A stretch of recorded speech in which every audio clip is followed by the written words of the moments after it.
Hello, hello, hello. Welcome to Royal Sussex Live. Welcome, one and all. Connie Bomber! Hey, Connie Bomber. Oh, was there an echo? Okay. Connie Bomber! Okay, let me see here. I want to know who was first today. Uh, hmm. Okay, Miranda Rios, thank you for being here first. Dansby, Carol Lund, Puzzle Dot 10, Cass Sterling, Black Queen, Gwendolyn Daniels, Elaine Parker, still up with us. Thank you so much, Elaine. And thank you, Black Queen. I'm sorry, Connie Bomber, for staying up so late for us. Black Queen, I think you're about the same time zone, maybe one over from me, but thanks for being here. Anyway, and a host of friends and others. All right. Let me take this away. And voila, there are my slides. Okay. Just found a little something last minute that I thought I would share with you guys. Okay, yeah, that works. How sweet is that? Okay, perfect, perfect, perfect. Uh-huh. All right. So let me get back over here. Close a couple of screens because I got a bunch of stuff open. And I really should have restarted my computer. I keep tempting the hands of faith, but we'll hope that we get through this. Or did I do a restart? I know it wasn't today, but it's always good to restart your computer before you start your live because leading up to it, it's like you really put the PC through some paces, and it's just a good idea. And I'm always telling people that, and I don't listen to my own advice. Kind of like the mechanics drive the worst cars, doctors uh, are the last ones to take care of themselves. Okay, so Brenda's in here last. Before that, hey Laverne, showers, cookies and cream. All right. Lydia Washington is here. Susie Q, very cool. TB. But that's okay. We have treatments for that now. Who else? Elizabeth Daniels, Kim Coates, Marcia Ware. Very cool. Very cool. Thank you so much. All right. So this is in Paris, France. Paris, France. And that is a memorial to Princess Diana. Now, it is at the exit of the tunnel where Diana died tragically and mysteriously some 26 years ago today. Um, I can still remember where I was. I was out. And when I came home, as I was, ready to snatch the door off the refrigerator, I heard the phone ring. And when I picked up the phone, all I heard was a bunch of screaming. And one of my bestest friends told me that they, her. And of course, it was already the conversation about the paparazzi and such. And I just remember watching television for hours and hoping that it wasn't true and trying to process the idea, how could something like that be true? I mean, after all, that is a royal princess. That's Princess Diana. And from 1981, when Princess Diana first became a part of the world as I knew it at that time, um, I just couldn't imagine life without Princess Diana. She was always, always, always in the papers, in the tabloids, in the news. So the excitement and everything, it was just like a rite of passage to make sure that you had a chance to meet Princess Diana. Of course, I never have, but um, it was just one of those things. If people knew that she was somewhere, you would, oh, I'm going by there. Maybe I'll, that's just the way it was. You wanted to be a part of it. You wanted to have a chance to see that beautiful princess, the one that's always helping people. And there was just that amount, that level of excitement surrounding Princess Diana. And that is the one thing that I remember, is just that it just seemed like Diana always was there, even though, like most of the world, I didn't know anything of Diana until 1981. And it was called The Wedding of the Century. I remember so much of the conversation leading up to the actual ceremony. Princess Diana actually said Charles's second name first. The Archbishop says, you know, was it Charles Philip Arthur George? She said Philip Charles Arthur George. I still remember that detail. I still remember all of those little details. And if I dig around here enough, I'm pretty sure that I still have a VHS cassette tape with the entire broadcast from that morning of ABC's coverage. I believe it was Peter Jennings and Barbara Walters that covered it. I'm pretty sure it was Peter Jennings and Barbara Walters. And I remember how nervous everybody was because her father had had a stroke and would he make it up the steps? All of those details. I watched it again and again.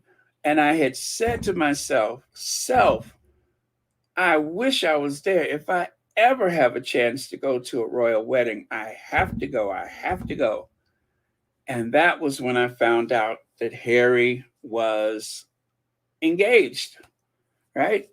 That was what led to the excitement about Harry becoming engaged, not knowing anything about Meghan. I had to take a crash course, like 6 months. I had to learn everything that there was to know before the actual wedding. So that is Diana delivered tons of people to that institution that otherwise would have paid little or no attention to it. It would have just remained the novelty, the curiosity that it had been for a long time. So she, they owe so much to Diana, and yet she does not get the respect from the institution. Fortunately, Harry makes sure that Diana's name is kept alive. And you may notice something about the monument that they dedicated to her. If you take a look, it kind of reminds you of the Statue of Liberty flame. And of course, for those that don't know it, the Statue of Liberty was actually a gift to the people of the United States from the people of France. Our oldest ally when it comes to international relations is the Republic of France. They were the ones who armed us so that we could fight against the British for our independence. Of course, that caused France to go bankrupt. And what did they do? They took it out on Haiti. Not exactly that order, I think, but still, um, Haiti. Well, anyway, that's getting a bit off of the topic, but yeah. So that's very interesting. That and actually, the original flame that was made for the Statue of Liberty didn't look like either one of these. It was actually several panes of glass that were all soldered together.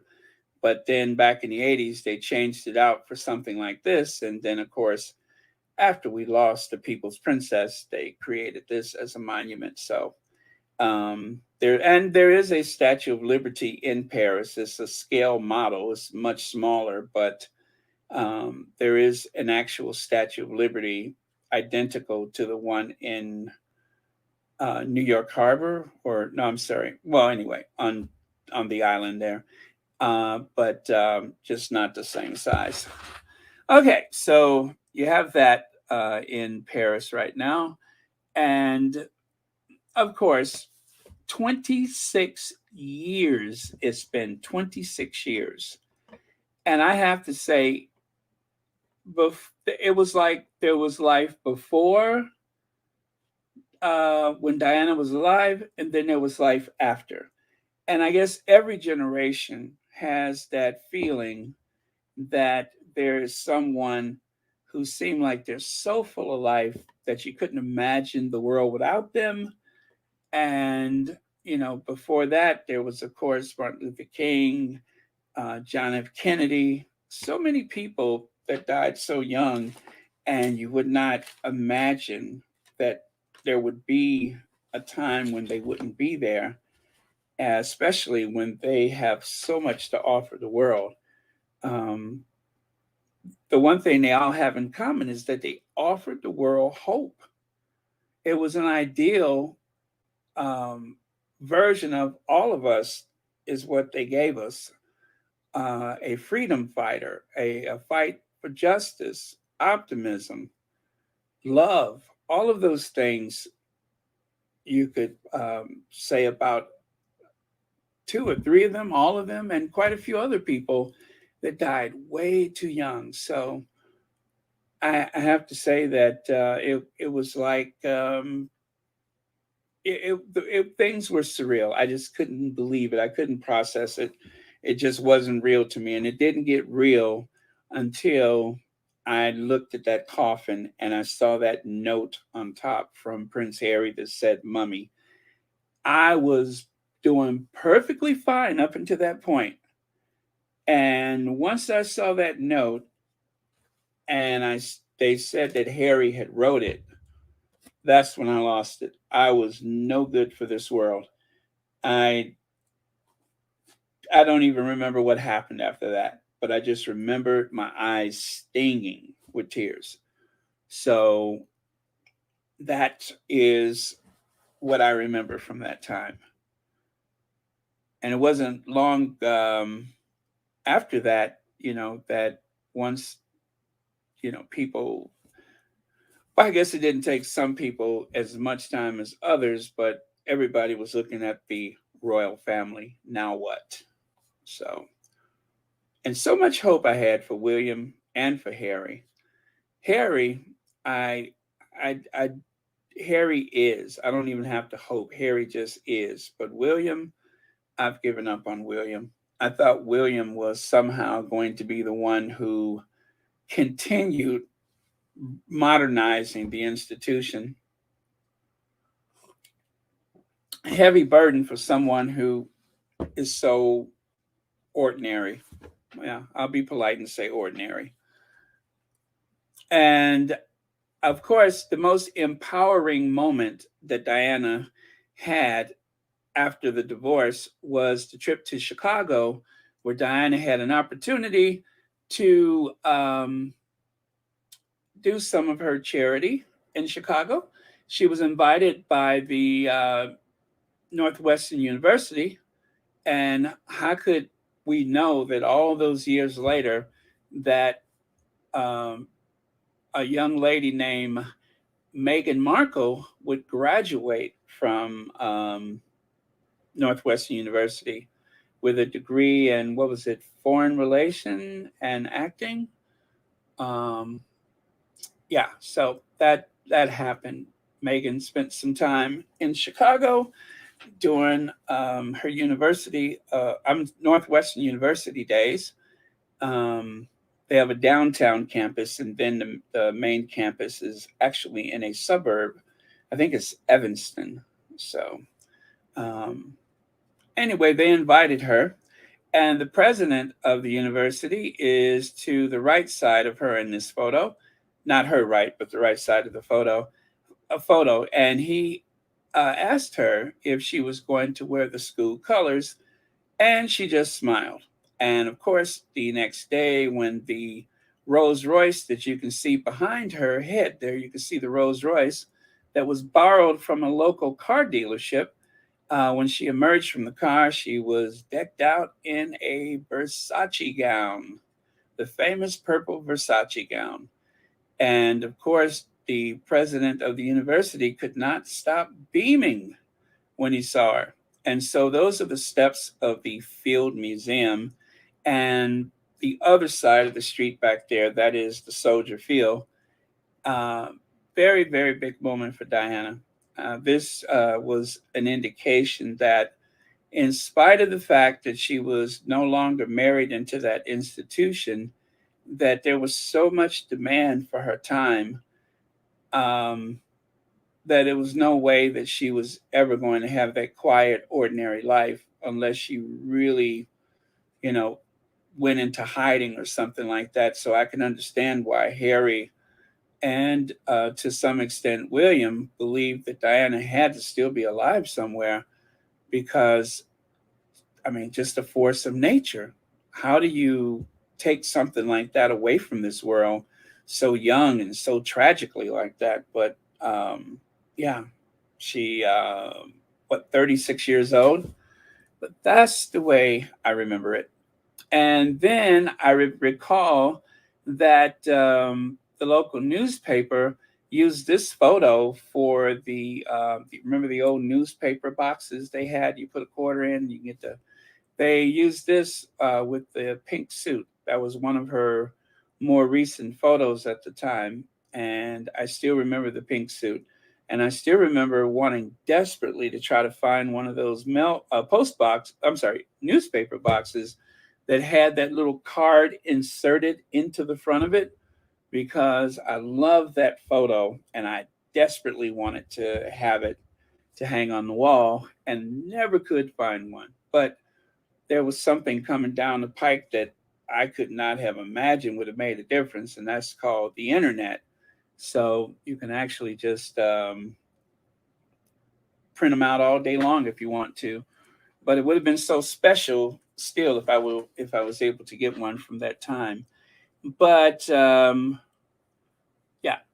that's just a couple of things that I recall. The few odds and ends from that period of our history. Still, it hurts, is painful, and in some respects, still hard to believe. Still hard to believe, but it is true. Do I have another? Let me see here.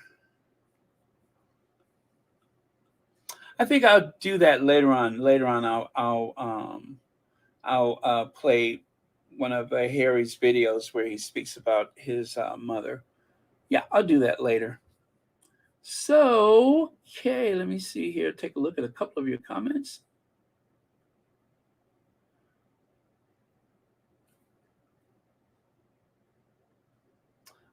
Thanks for saying that, Puzzle Dot. Very sweet.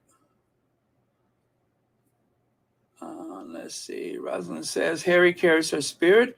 She still lives through him. Everything he does is a reflection of his mom. Yes.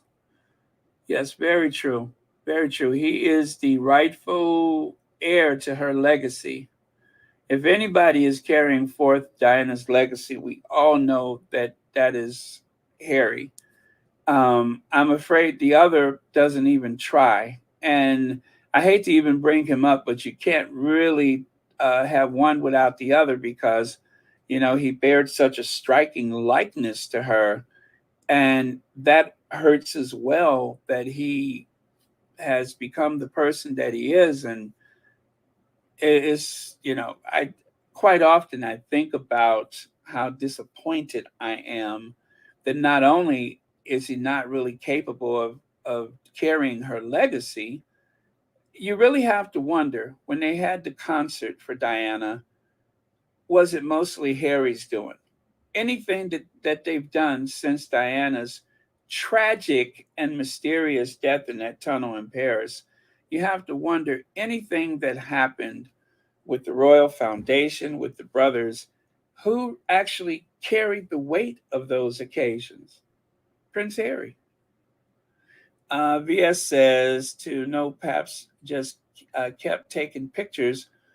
Whew, heartless. The tabloids had run some nasty headlines, and then the news broke. Yeah, and they said those photos were supposed to be worth a fortune. And then when she died, they were worthless once it was confirmed that she had died.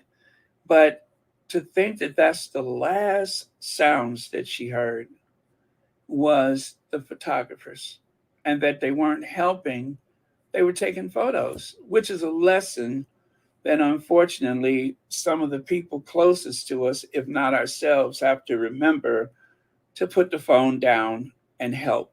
And I want to believe that I would always, in every situation, make sure that I'm not holding my phone up. But it has become such a reflex that, like I said, I want to believe that when the time is right to do something, that I won't be holding my phone. But it's such an extension of who we are that I think more of us, our judgment may be more impaired than we could imagine, but assuming that someone else is going to do something. But let's hope it doesn't come to that. Sonia Johnson says there hardly anyone who can remember where they were when they were doing or what they were doing upon hearing the devastating news when the People's Princess was killed. Yep, I remember I was coming in from the club, and what's worse about it, I think it was a Sunday night. I think it was a Sunday night, or it may have been a Monday night. I think it was Sunday though. I don't recall, but I just recall coming in from the club and the shock of it. I mean, everything was just so still before that. And then once that happened, I guess I was looking at the BBC or something on cable, maybe. Elaine Parker, thank you so much for the super sticker, and thank you so much for being here with us tonight. And thank you for being a member of Royal Sussex. Okay, and next slide. Oh, okay. Yeah, and I am ready to move on, and then we'll talk some more about Diana later. Well, there's Harry.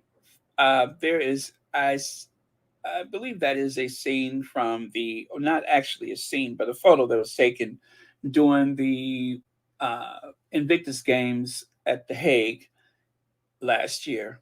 And over there on the left side, you know what? I can't remember that guy's name, but to see him smiling, especially when you consider the way he was portrayed in the documentary or docuseries, that right there is monumental. And you will find out if you have not watched the docuseries as of yet, you will find out why it is so incredible to see that smile. But that is the gift that Harry has. And Harry extends that gift to so many people. He really does have a certain way with people, just like his mother. And maybe that's why some people in the family are just so, maybe striking against him is striking against Diana as well. In that having someone so warm and kind and gentle in the family, someone who knows when to take action, knows when to get involved. Let's see. Ken Holt, thank you so much for the super sticker, and thank you so much for watching Royal Sussex. And right here, okay, so business time. Prince Harry and Invictus Games star Gabriel George, a brotherhood beyond the battlefield. As I said, 2 days ago, right? Has it been a day or 2 days? Well, yesterday, I think it was. Yeah, it was yesterday. What am I saying? Yesterday. There's no way you're not going to see or hear or read something about Mr. George, because I really don't like to say he's the breakaway character, but really he is when it comes to the uh, people that were what's the word I'm looking for? Well, the key roles in the documentary, his was the one that really stood out. Although they all had their strength. Like for instance, when it just comes to sheer cool, the one I would love to hang out with is the ambulance driver. I love her. I love her. I adore her. She just seems so um just cool. She seems really cool. I feel like I would just observe her and how she moves through the world, and I would probably smile a lot because she just doesn't care. She does what needs to be done, and she's super courageous, super cool. She's as hip as could be. Um, but I guess because George is an African American man, that's probably one of the reasons why I connect to him so much. Is because I mean his language is the one that was so identical to so many people I've known. Hearing him talk, it just seems like someone I know from the neighborhood or something. But in a heartwarming disclosure, Gabriel George. Let me see. I got to pull that down so I can see it. An athlete from the Invictus Games reflected on the deep bond he developed with Prince Harry. The two crossed paths at the international sporting event held in The Hague, Netherlands, and since then, their camaraderie has transcended the games and blossomed over shared military backgrounds. Now, that is really, really good. Hailing from Florida, 37-year-old George, a former Navy corpsman, right, Black Wing corpsman, embarked on his military journey in 2004. His service took him across diverse terrains from Israel and Croatia. I did not know that, to Guantanamo Bay. Wow, I did not know that. A devastating motorcycle mishap in 2008, however, changed the course of his life, culminating in an arm amputation and persistent shoulder pain. Despite the obstacles, George's indomitable spirit led him to embrace adaptive sports, a pursuit that earned him a spot in the 2019 DOD Wounded Warrior Games, Department of Defense, maybe Wounded Warrior Games for Team Navy. Yeah, I think that's Department of Defense, DOD.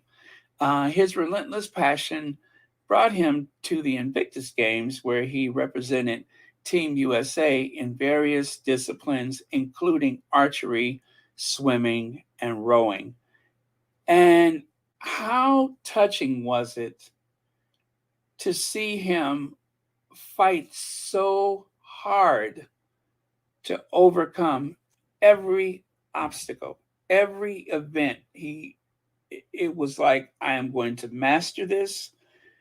I'm going to master that. I am going to do this. I'm going to do that. And he just put so much into it. Just incredible to watch. I mean, I felt lazy, super, super lazy. Oh, I am going to touch on that later. I just saw that IMDb jump out. But yes, I'm going to touch on that later. I will. Thank you so much. I have a slide for that further down the line. Let me see. England is not attractive anymore. No, Harry, who we liked most after his mom passed, has left the wolves merciful. God bless and protect him and his family. Margaret Minka, thank you so much for saying that. All right, go to the next one here. So George's Invictus journey also marked the beginning of his kinship with Prince Harry. Every conversation that I've had with him has been just like talking to a friend, a brother. He revealed in a recent People magazine interview, He believes their shared military experience forged an instant connection, making their conversations flow seamlessly. Having served a decade in the British Army with deployments in Afghanistan, Prince Harry's dedication to wounded servicemen and women led to the inception of the Invictus Games in 2014. Their bond went beyond the game's arena. George recollected a memorable scuba diving session with the Duke in Hawaii in 2022. Swimming around, having a good time, George recounted. Their underwater adventure was marked by an unspoken understanding. You could see the smile through the bubbles and all that stuff.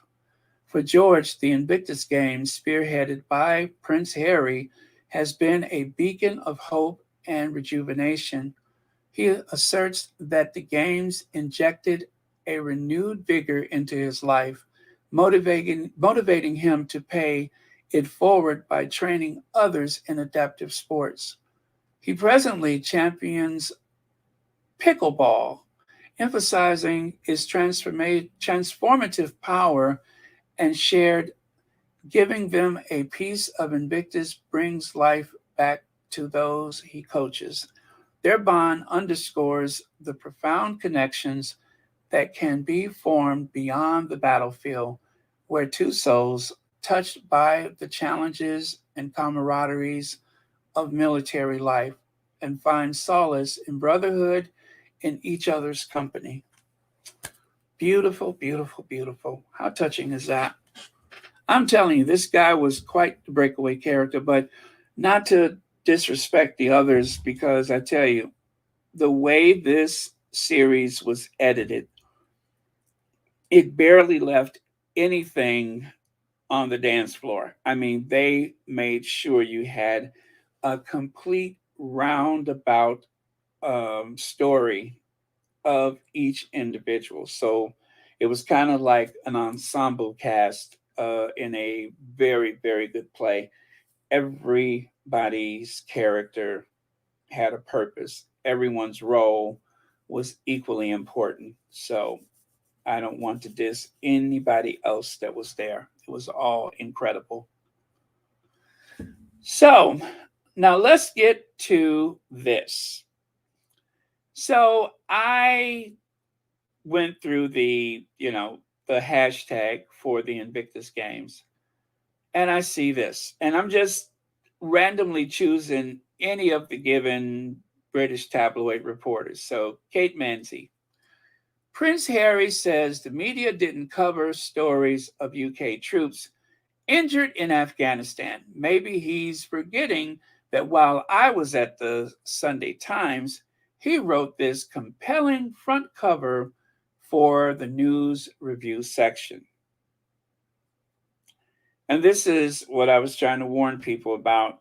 And some people are probably saying, well, why are you sharing it now? This is an exercise for all of us to just cut through all of the nonsense and see it for what it is. The tabloids love to do these semantics where they will find something that will and what's so dangerous about this disproving anything that Harry says is that it is very difficult to disprove a negative, which is one of the reasons why Harry and Meghan mostly go about their business, is because it is a sticky wicket. Is that one of those British terms? A sticky wicket? I hope so. Otherwise, I've just said something completely vulgar. Well, it's a sticky wicket, but it's very difficult. And so if you go around and you try to put out this and to put out that and to try to disprove this or explain that, you will exhaust yourself or you will exhaust your friends. Meghan has been vetted all these years like she's running for president of the United States. However, it's a campaign that does not exist and it will never end. It seems to have a life of its own. It's something that guarantees the media a profit. And so, what's very unique about the British tabloid media is that they're kind of like the Republican Party in the United States. They have their talking points, and it starts the first thing in the morning, and it continues through the news cycle, sometimes several news cycles. And then when it's over with, it's almost as though it never existed in the first place. But the damage is done. And it is damaging. It is damaging because it serves to demoralize the people that support the Sussexes. And it also serves to reinforce the narrative for the people that either profit and or hate the Sussexes, or have convinced themselves that the Sussexes are terrible people that need to be exposed, or they're just plain carrying the water of the institution. Whatever the case may be, it's some of these things, as painful as it is for the focus of these attacks, which of course is Prince Harry and always Meghan. Even when they don't attack Harry for something Harry said, they always go after Meghan. It's better to ignore it and to pay little or no attention to it, because there's never going to be a point where you can shout loud enough or you can say just the right words that's going to shut all of this down. What you have to do is take the longer route and just make sure that you stay on message and not get distracted by these subtle but yet persistent attacks. So, Kate Mansi, she has decided to insert this as a way to disparage Harry, to create doubt about Harry. But when you look at the comments on her Twitter, you will see that she has about 500 people. Most of them are really going after her for this. So she had about 500 responses. You look at the other tweets, and it was 7 responses here, 10 there, 9 over here, another 7 there. This was the only thing that she tweeted in the last 24 hours that got any traction. And why? Because of Harry and Meghan. That's why. So, I know it's frustrating. I know you guys wish that they would just come out and say this, or if they were more visible. Likely it would not make a difference. It would not make a difference, not to the people that need to be deprogrammed from this gaslighting or brainwashing. That's the thing. What's fortunate, though, is that those who are, doing victory laps because of this talking point, this air of doubt. So, if you don't know how this started, if you haven't seen the documentary, Harry said that when he realized that behind this curtain that blew open on the transport back to London or back to the UK, there was all these broken bodies wrapped in plastic. Well, I have to tell you, they have found ways to keep people alive with catastrophic injuries, and not just the British, but the Americans and several other militaries that were involved. They found a way to keep people alive through extraordinary measures. I mean, there were people who, if they were in a traffic accident in an American city or in a British city, there was no way you would survive. I don't care if you were right outside the emergency room. There would be nothing they could do for you. And this is a fact. This is true. But because the casualties of war would turn public sentiment against the war, they actually developed techniques to keep the most injured person alive. I'm pretty sure Black Queen will confirm what I'm saying. but they found the most extraordinary ways to keep people alive. And you would think, how did somebody come back from that? Well, they did, and they have. Now, of course, for everyone that they kept alive, there are so many more that, it was just completely hopeless. But that is something that comes out of the war in Iraq and Afghanistan is the extraordinary means of keeping a soldier alive. And if you think, well, these are young, fit, healthy people, well, by the time um, things really took off, they were taking a lot of reservists that were, in their 40s that still had to go because they were needed. That was the only way to avoid having a draft in the United States or conscription, if you will. So that is one of the reasons why Harry saw that. If this was, a war some time ago, well, those people probably would have been written off before they even got on the plane, but they were still alive. And I'm telling you, I saw this thing on 60 Minutes. It was extraordinary what they could do to keep people alive. Um, you should be so lucky. Laura, let's see, Laverne Showers, thank you so much for the super sticker, and thank you for being here tonight. And Harry was moved by that. So let me not drift so far away from the point that I was trying to make is that, so yes, there was some coverage at the time, but there was a limited amount of coverage because the war was not popular with a lot of Americans. There was a lot of people that, oh, we want to get revenge, but there was still this nagging voice in people's heads that said, but what did Iraq have to do with it? And so there were a lot of people that were against the war. I was against it. I didn't like it. We found out that there were no weapons of mass destruction. And the same with Tony Blair. As much as I respected Tony Blair, and once that happened, I was just like, okay, he's just a politician. That war that should not have been, was one of the reasons why these broken bodies were not being covered. The real cost of war was not being covered. And so this isn't just about Spare. This isn't just about the Invictus Games. This is still more of the gaslighting to make us believe that it was a necessary war. And most conservative minded people at the time and even today still believe that it was the right thing to do. They made a lot of money from the military industrial complex.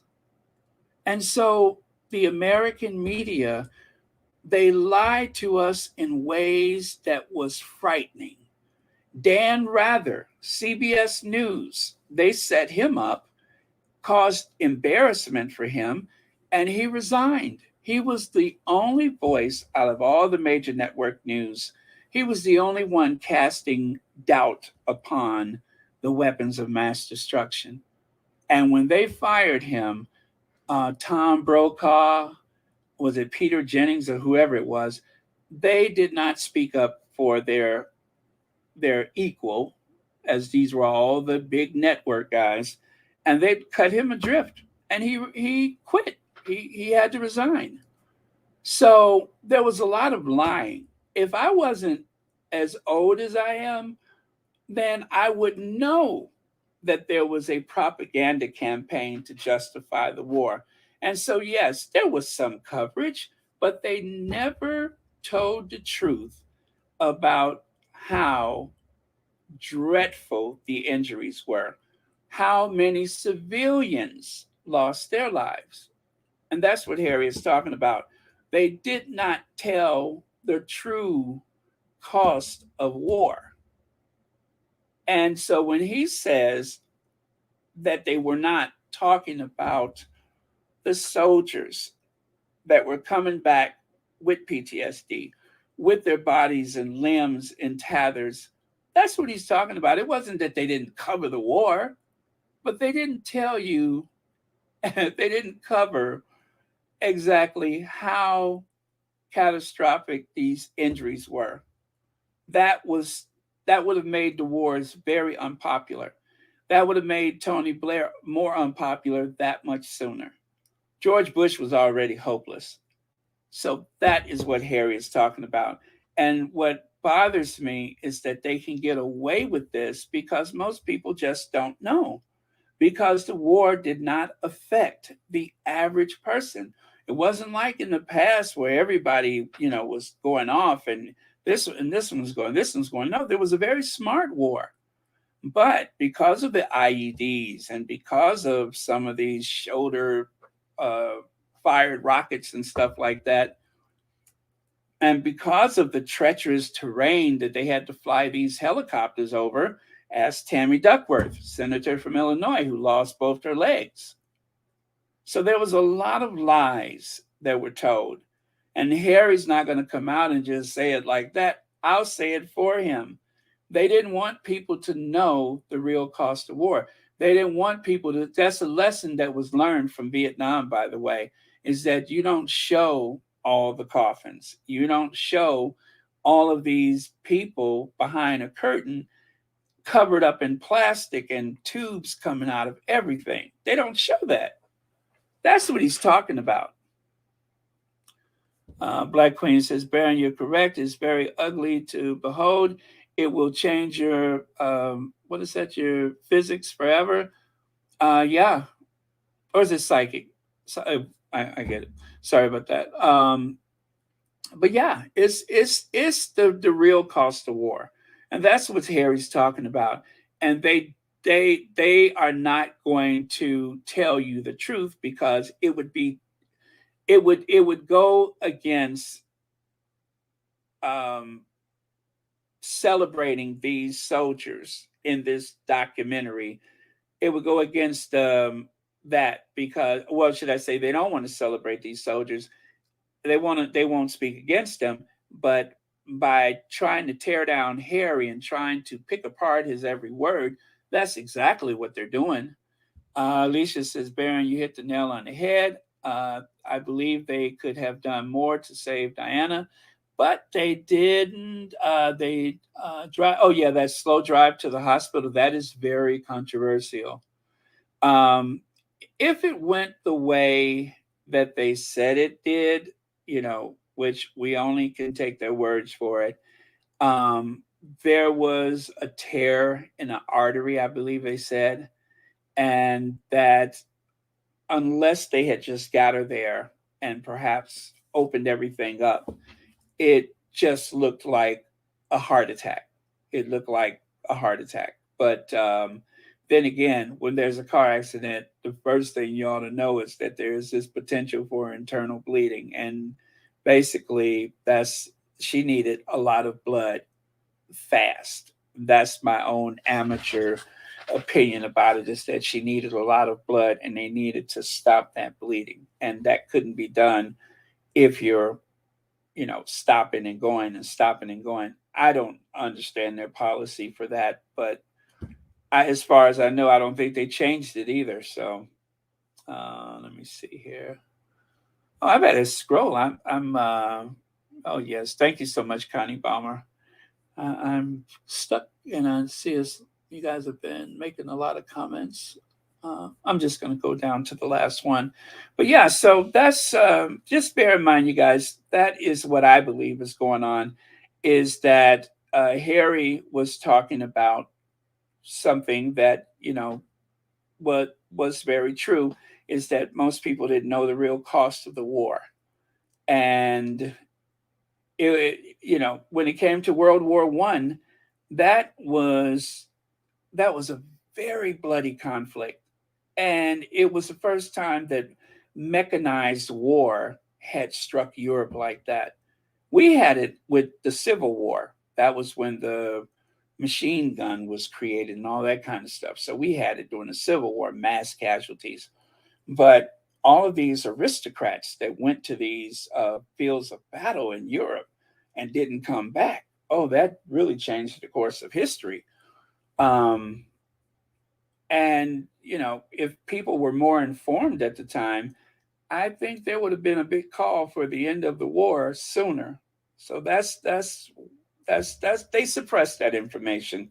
So Harry is on the right side of history. Harry understood, he saw it for what it was, but the mass media, they weren't telling the whole truth then, and certainly they're not telling the whole truth now, because just like with putting Donald Trump in the White House, just like keeping the Tories in power, they have been so complicit with these things that they're not going to say or do anything, whether it has to do with Harry or not. They're not going to admit the truth. How do you think the war in Iraq and Afghanistan affected Kate Manzi, or did it affect her at all? I mean, I don't know her story, but if it if she really knew the whole truth, maybe she wouldn't write nonsense like this. Maybe. Okay, so I have a soundbite for you guys, and this was actually on the Jeremy Vine show, as you can see. Very interesting. It has to do with Harry, and I must admit, I did not listen to the entire thing, but I pretty much stopped with the lady with the blonde hair. But let's see where it takes us, shall we? I'm just as curious as anybody. Oh, and please, you guys, don't forget to hit the like button. Please do not forget to hit that like button. View on this is I agree with him doing this latest documentary. I have done loads of stuff with the military, and I meet soldiers who are very young, who've had their legs blown off, and they all say to me, I can cope with the disability. It's the mental thing. Yeah. But I think we say Diana died 26 years ago. We weren't where we are now with mental health then. I grew up in a society where it was stiff upper lip. Men didn't cry, and if something was going on, you put on a brave face and got on with it. Yeah, for sure. We're changing. We're still learning, and I think with Harry, I think it's great he's done this Invictus documentary, but I am sick of the moaning as well. I mean, look at what he's doing. He's doing huge amounts at the moment, I think, commendably for disabled people, for people who suffered often life-changing injuries. But look, he lost his mum in the most violent, horrible circumstances when he's a kid in front of the whole world. I'm not surprised he's traumatized. Let's go to Callum in Edinburgh. Hi, Callum. Hi, hello. Let me just pause for a second. That voice that you heard, I don't have his photo up there, but you probably know him. That was Owen Jones, who is, for all intent and purposes, very liberal, very left-wing. And she was doing good. The blonde lady was doing good, but she had to throw the moaning in there. That is a talking point. It was in the Daily Fail. It was on other networks. And because she is paid to be on that panel, she has to get it in there. And notice that she said all of these nice things. I don't mean nice things, but all of these things that otherwise is very supportive to the documentary, but she had to throw. And I am sick of the. You almost couldn't hear it. I'm just going to run it back a little bit just so you could hear her. You almost couldn't hear it because she just kind of spit it out last. Okay, this life-changing injuries. But look, he lost his documentary, but I am sick of the moaning as well. I mean, look at you put on a brave face and got on with it. Yeah, for sure. We're changing. We're still learning. And I think with Harry, I think it's great he's done this Invictus documentary, but I am sick of the moaning as well. I mean, look at what. See, she could not do it. She just couldn't. She is there for a purpose. And again, this is why I stopped watching a lot of American talk shows, that point counterpoint stuff, where the ones on the very right wing side of things, they stay on message. if I had to say anything nice about them, is they stay on message. Whether it's the Tories and the Brexiteers, whether it's the MAGA people and the Republicans, they stay on message.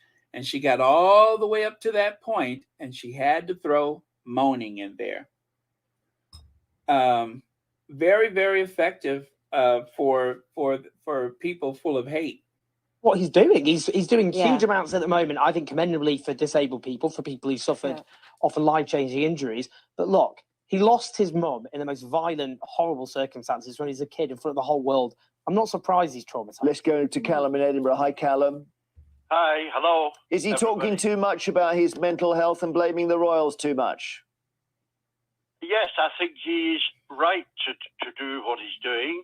I support him 100%. So okay, he has suggested that his family let him down. Yes, they did, especially his father. But Charles, previously he said William was there for him. Well, I don't know. I don't know, because I think, as you were saying earlier, it's a stiff upper lip, and you just don't complain and get on with it no matter what. And he should never have been forced to walk behind his mother's coffin. Well, do you know what? At the time, not a single person said that, and I didn't clock it, and now everybody says it. Isn't that interesting? That thing of particularly a 12-year-old having to walk, and apparently, well, what I'd heard was the royals, the senior royals, were so worried about being booed by the crowd. The only way you could stop it is ensuring the children were there. I don't know if that's true. Human shields. I don't know if that's true, but I thought that does make sense. Callum, thank you so much. So, if they were wrong about Harry then, what makes you think you're not wrong about Harry now? He didn't clock it at the time, Jeremy Vine says. By the way, Cassie Lee, thank you so much for the super sticker, and thank you for being here tonight. Thank you for watching Royal Sussex. So if you were wrong about Harry then, maybe you're wrong about Harry now, Jeremy Vine. Wouldn't it stand to reason if you didn't clock it then, you probably wouldn't have clocked it now. And just like with the Good Morning Britain, where you had the one woman of African descent, you had Auntie Ruckus and the two hosts of the show. Here you got Peroxide Barbie, and you have Jeremy Vine and Owen Jones by himself. That's 2 against 1, save for the caller. As per usual, they are very, very good.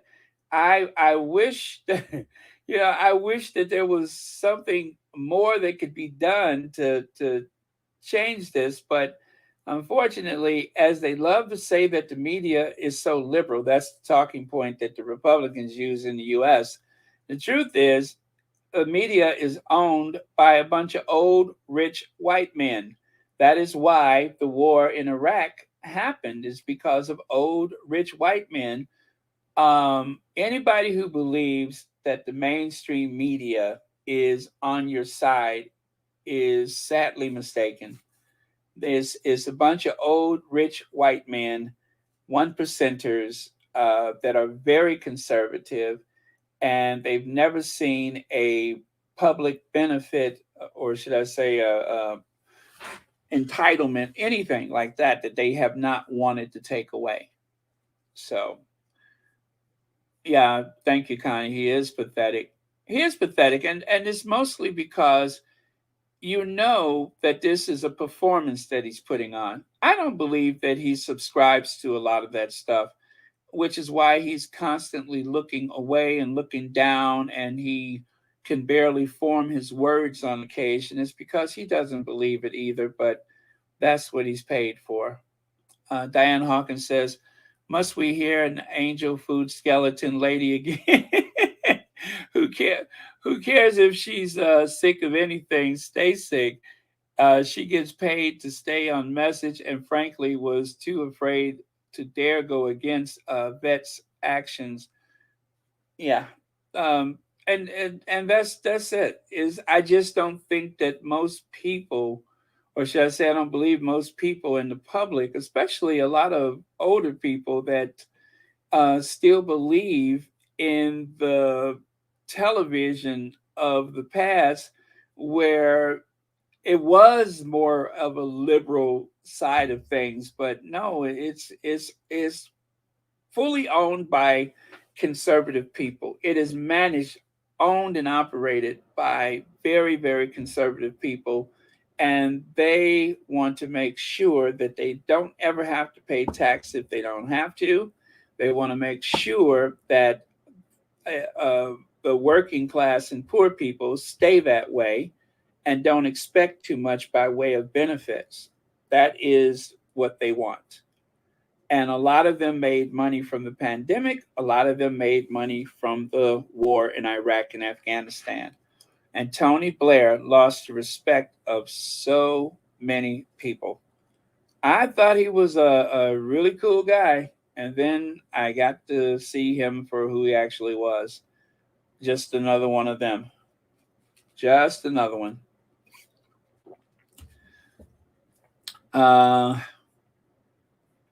Okay. Sometimes life is unfair, especially to Princess Diana. She must have suffered a lot. Camilla is always remembered as a homewrecker. As well, she should be. Thank you for that. Leg says UK media is showing the world how trash they are. Yeah, and the worst part about it is there's really no one to call them out on it. The American media shies away from it. They really do shy away from it. And far too often, they use the same talking points. They are given the script, which is why I'm so disappointed with The View. I am so terribly disappointed with The View. And there's this part of me that says if Barbara Walters was still here, but Barbara Walters had gotten so ridiculous before she retired from the show that I was embarrassed for her. I was embarrassed for Barbara Walters. And now the Wegnet Wan. Friday, we talked to the Wegnet Wan. You guys remember that, the pregnant man? I'm like, Barbara, really? The pregnant man? The pregnant man? As if we're not hip to why there is a pregnant man. I'm like, that is what you're doing these days, is the Wegnet Wan? Oh my God, Barbara, please.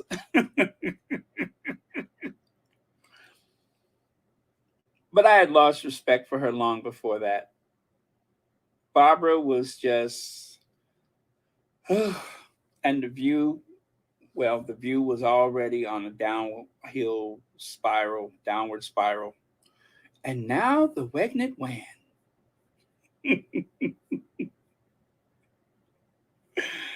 Okay, so let's leave Jeremy Vine. Let's leave all of the performative television where it is for now. Just be aware, you guys, don't, feed too much into it. Don't let it bring you down. It is all performance. And I have to believe that more people are sensible and realize exactly what game is being played. And also, viewership for most television is way down. There are so many things competing with television, like Royal Sussex. We have alternatives. We don't have to just watch a handful of channels anymore. We can take back our power. We can find alternative places. They are playing to a very small audience, very small. So fear not. Even The View struggles to remain relative in this culture because there's options that we didn't have in the past. Just like when fast food and TV dinners were popular, suddenly Americans didn't have to sit at the same dinner table. Well, it's the same with the media. Suddenly we can watch television anywhere, and I do mean anywhere. Anytime we want, we can watch whatever we want. So they don't have as big an audience as they used to. Nothing is like it used to be. So don't let these little carny hustlers get the better of you. They're desperate. They're desperate to remain relevant and profitable, and still, it's not enough. I don't blame you, Susie Q. It is stressful. It is very, very stressful watching that performance. And that's all it is theater. It is theater. You say this, I say that. Don't forget your talking point. Anybody who breaks away or breaks free from that script, you can tell because they don't have them back on there again, or it takes a long time before they come back. A long time. So this right here is a super moment, seeing Team Ukraine. Well, that is Team Ukraine right there, the Invictus game. I don't know where this place is. I guess it's the airport or whatever. But yeah, so that's Team Ukraine. I mean, they are all piling into Germany right now. Little by little, they're streaming into Dusseldorf.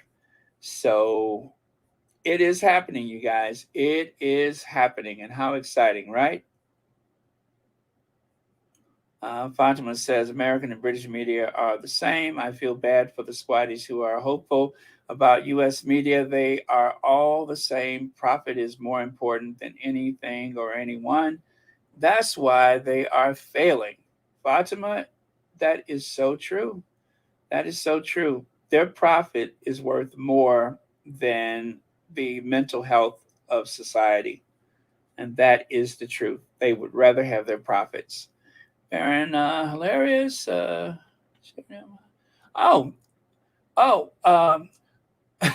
trying to answer like Barbara Walters.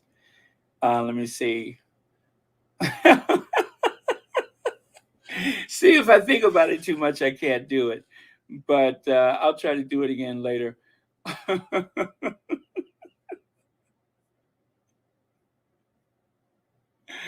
Whoopi Wolgerg. What is it? Boy, man. Wait, no. Whoopi Wolgerg, Swelly Sweppert.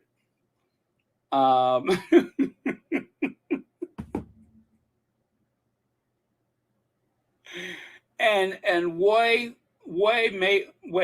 Maher. Let me see, what's another one? Oh man. See, once I start doing Barbara Walters, you know I can't stop. Lex says, UK media, I have a scoop, Dan Wooten. Any takers? Apparently not. Apparently not. And look at how seamless and how smooth they have managed to just ignore all of the pleas of people saying, get this man off of television. And they just ignored it. And it doesn't seem to matter. That's the third one in a year. They sent one to rehab or therapy. Another one, they just took him off of television, but he'll be back. They'll all be back. They'll all be back. Yeah, Anna Navarra. Well, you guys know that she's a Republican. She was saying some sensible things, and that's what got her on The View. But she is still a very conservative Republican woman that has been, part of that party for a long time, and nothing has changed. Nothing has changed for her. Awful. And then some of the stuff she says about the Sussexes. I mean, at what point do they wake up and say, oh, and I have to remember to say that I'm just tired of those two. You blame the Sussexes for the nonstop coverage and not the people that write 50 columns in a day. Instead of going after the Express for posting 50 news stories in one 24-hour period, you blame the people that are being targeted. And no matter how stupid and ridiculous those articles are, they never attack the fact that these articles are coming out that are designed to bully, disparage, and in some cases threaten, they don't care. The only thing that they have ever covered was, of course, the Straight Outta Compton and Megan holding her stomach. Well, Kate did it too. The avocado, Kate had it too. You know, there's a handful of them that they will demonstrate as going too far. But the vast majority of the articles never see the light of day by the American media. They ignore it. And there is clearly a story there, a story about how abusive the monarchy is and how they continue to abuse people, and about how many people who have had some of the worst offenses happen to them while employed with the royal family. Backstairs Billy. All of those things happened. And the American media will say nothing about it. They never will. They never will. They're all in cahoots together. I don't trust any of them. Service members from the Navy. Wait a minute. Let me pull that down for a second. From the Navy Wounded Warrior Program. Yes, San Diego. There's a big Navy base there. Right, Church Nelly? Where's Church Nelly? Church Nelly has all of those places committed to memory. Let me see here. Leg says, Baron, there are 4 now, a new BBC presenter comedian. There are 4 now, a new BBC. 4, I'm sorry, I'm just lost for a second there. There are 4 now, a new BBC presenter comedian. You mean on the View? There's 4 of them. I'm sorry, I lost track, but I do apologize. But thank you for the super chat. Okay. Oh, that's where I was. I had this in front of me. So, genuine camaraderie, passion, and fellowship in a new Netflix series, Heart of Invictus, at the screening last night in San Diego. It was such an honor to sit with the population we serve and watch Heart of Invictus together, said Marcus Pace, veteran and regional program director of the Navy Wounded Warrior Program, Navy Region Southwest. It gave us moments of hope, especially knowing many of them are in some of the most difficult times of their lives.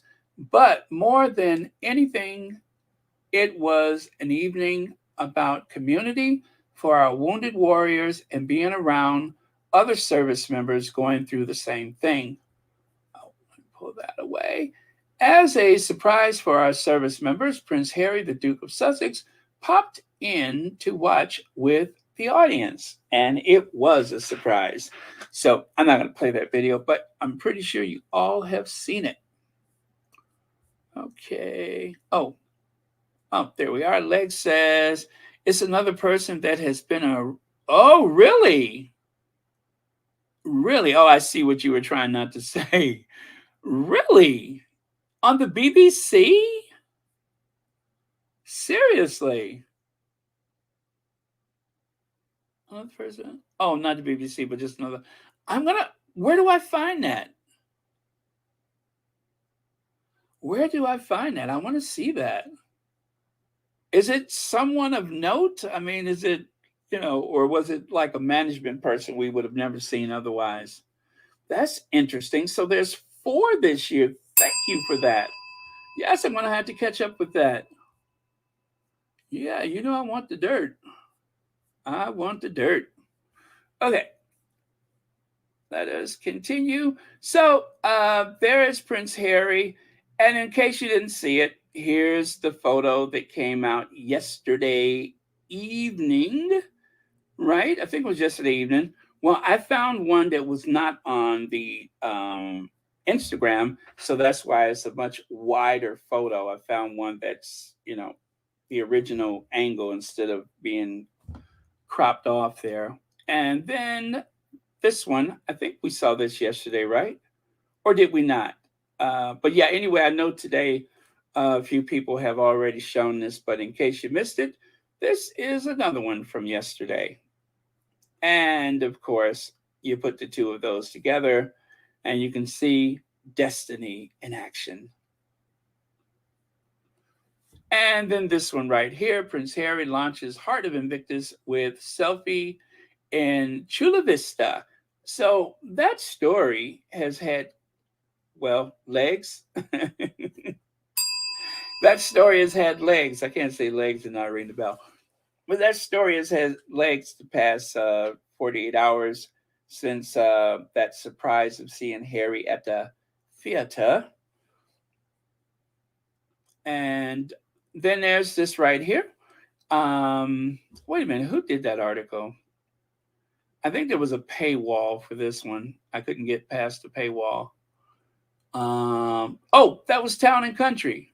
Oh, was it Town and Country? I think it was Town and Country. All right, so here,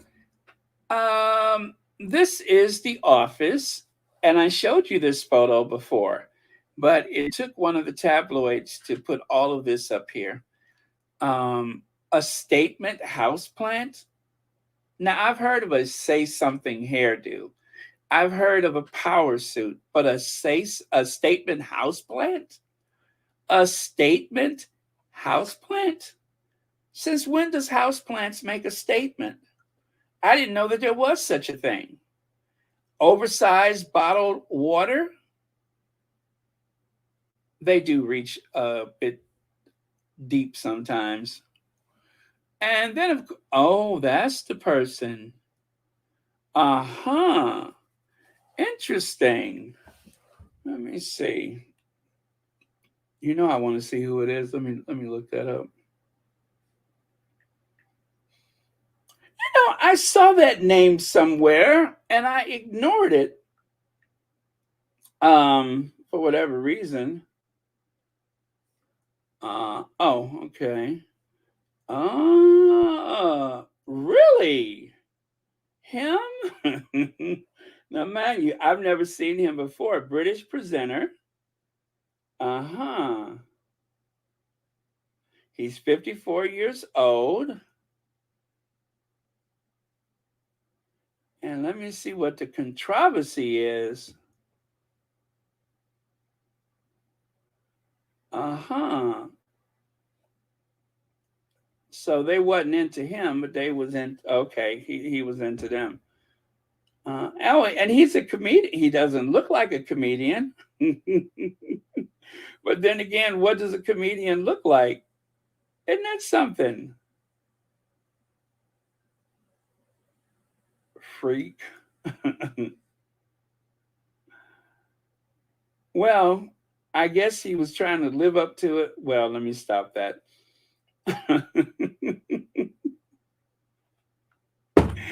I guess he was trying to live up to his first name. I don't know. A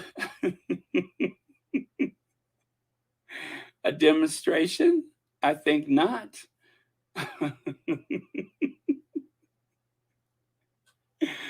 Oh, man, I'm just tacky. I am just tacky. Giant jute rug, whatever that is. House slippers. Oh, the nerves. He's wearing house slippers. How dare he? And in the house, no less, huh? And of course, family photos, luxury dog blanket. Is it really luxury or is it just a dog blanket? Well, knowing the exquisite taste of the Duchess of Sussex, one would assume rustic table, antique telescope, and California anthem poster. In other words, all the stuff that we saw last time with the 40 by 40. Didn't we go through this with the 40 by 40? Now, you know what they're going to say tomorrow?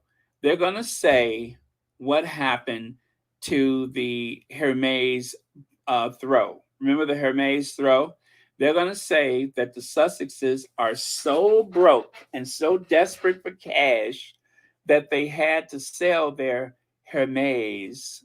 Am I saying it right? Hermes throw. That one with the big letter H on it. They're going to say they had to sell it. Or they are going to accuse Guy of stealing it. Or what's the other dog's name? Mama Mia. Oh yes, Mama Mia. They're going to say Mama Mia stole the Hermes throw, and she still has those ways before she got to the family. I'm trying to think, what else could they say? Oh, that wasn't the same house plant. That house plant is a replacement, and that someone decided to the other house plant. Yeah, that's what happened. Okay, well, that makes sense. I tell you, if it's something idiotic and nonsensical, you could write these articles for them. Leg says, just wait till they find out about the bathrooms, right? Yes, wait until they find out about their bathrooms, how many bathrooms they actually have. They had to shutter some of the bathrooms because they couldn't afford to keep them up. Prince Harry surprises fans by showing up at the Heart of Invictus screening. This is just yet another one. I like to show how many times some of these things. And I am so proud of this man, the incredible space of healing that is Invictus. Countless lives have been changed through their very real sense of community that Prince Harry has built with the Invictus Games. I took this picture on the last day of last year's game in The Hague. Empathy and purpose can go a long way. Long way. So it is a great photo of Harry. You can see that look in his eyes of possibilities. That look says, wow, the possibilities. It's realizing the possibilities, I suppose.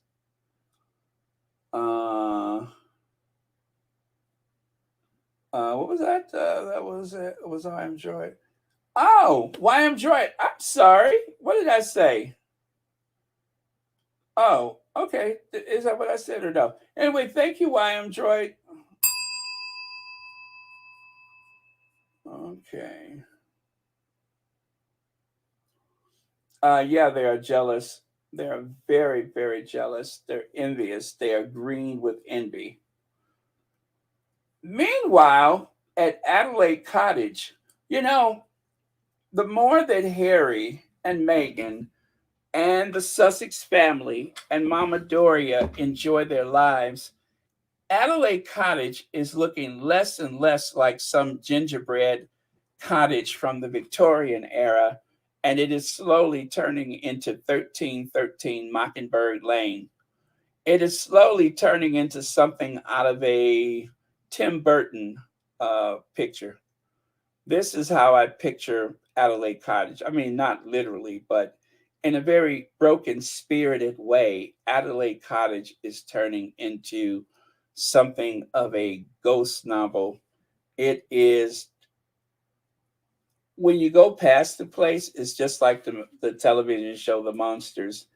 Everything is sunny and bright. Then all of a sudden, there's all these dead plants and trees and flowers, and nothing has really been taken care of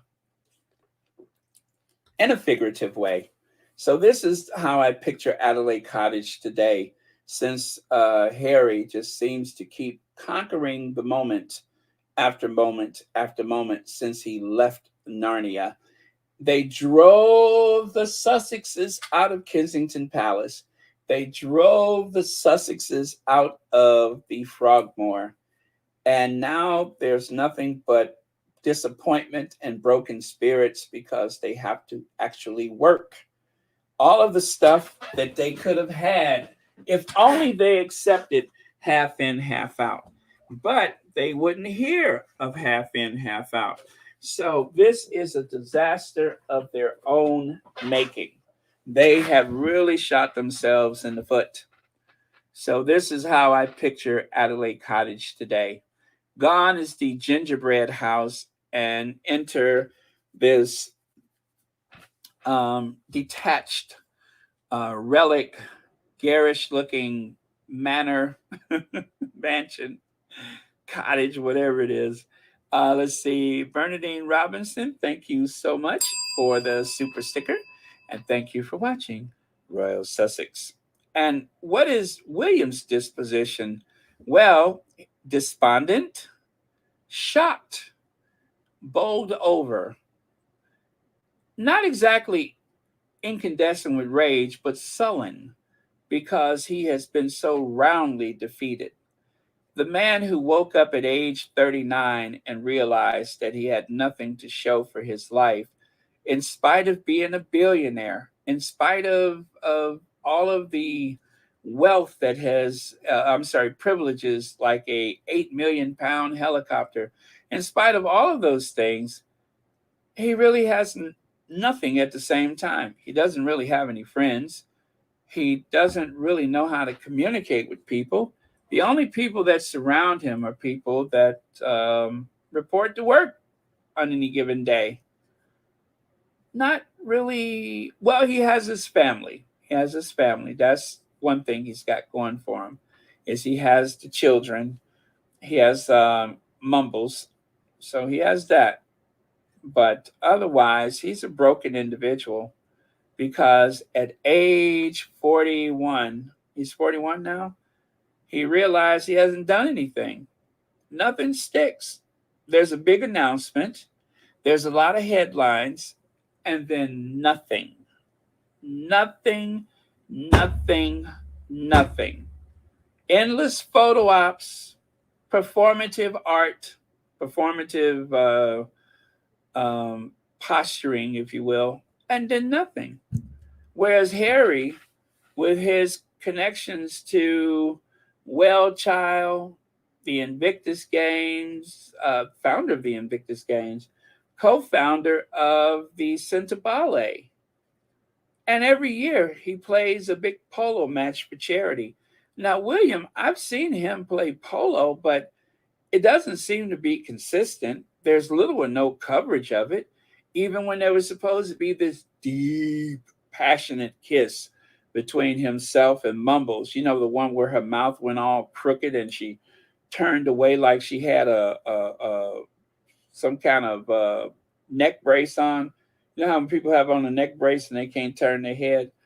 That's how she was. Like she had on a cervical collar and she's just like twisting her mouth up, trying to avoid any skin to skin contact with her husband.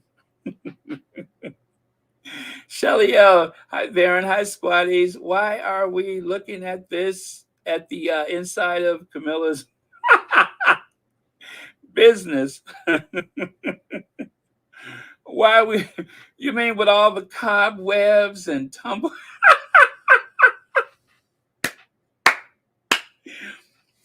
Is that what you mean? With all of the flora and the fauna that is unkept or has been so damaged by the elements? That is a good question.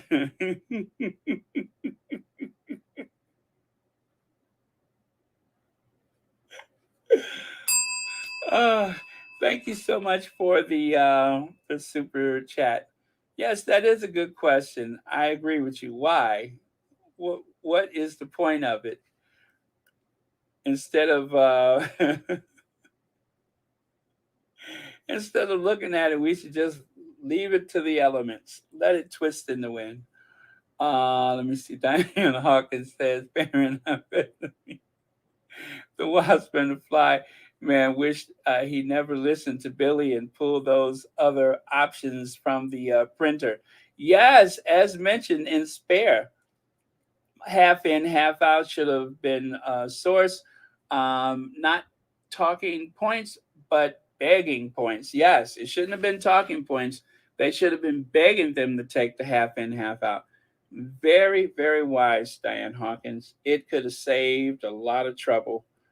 But I guess the idea of the star appeal, the star quality of the Sussexes was just more than they could bear. They just could not bear having Meghan as the number one royal, as the most popular, which she is already the most popular because, I mean, isn't that why we're here? Because they just couldn't leave her alone. That is why this community was formed, because they could not leave her alone. They were afraid, intimidated, perplexed, verklempt. I don't even know what that means, but they were really upset about her popularity. S, thank you so much for being a member of Royal Sussex, and thank you for the super sticker. YM Droid says, what's on the computer, Roses? Pulled pork sandwich or a black man sleeping rough. Anybody's choice at this point. I'm sure that they're scrolling back and forth, or what do you call it, using the mouse to go back and forth. I'm sure. All of that was interrupted by yet another sensational hairy situation with the Invictus Games. Poor Willie. He was born with a silver foot in his mouth. Poor Willie. He couldn't help it. He was born with a silver foot in his mouth. Oh, man, don't get me started with Ann Richards again. And, of course, all of this is taking a toll on Kate. As you can see, Kate is looking somewhat sullen herself, looking at the back of William's head, wondering if he's upset. Are we going to survive this? Is he going to bail out my parents? She's wondering a lot of things. Will we survive this? And now that he's got $1 billion, can he bail out my parents? Can they live at Frogmore? There's a lot of things going through her head right now. A lot of things, I guess, underneath those extensions and that odd hair color that doesn't exist in nature. There's a lot of thoughts going on right now. And then here on the right side, you can see that very stern look on her face. She has reached a point. I'm a body language expert. She has reached a point where she is resolved and strengthened by these adversities that have happened with her family. And I'm talking about her parents and her brother, the financial genius. All of these things have taken her toll. But as you can see, she has found strength in the back of Willie's head. Either that or she has found her reflection in the back of Willie's head. But something is going on there. Something is going on. Let me see. Peghead was born with those stairs imprints when Diana threw. Oh, Church Nelly.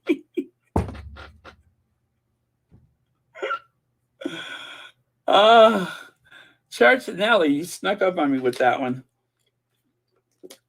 I don't even want to think about that one. Let's see. Oh, speaking of stairs, here's a whole nother stair. Is happened again. It has happened again. If this man does not retire, you can tell he was already having a bad day because he put on a red and a blue tie. He's a Republican. They usually wear red. But it happened again. So this was the first time they asked him a question and he just locked up. He just locked his everything. He just shut down. And it was odd, different, strange. And then it happened again. As a matter of fact, I do believe that there was a song by the Beatles, let him freeze, let him freeze, let him freeze, let him freeze.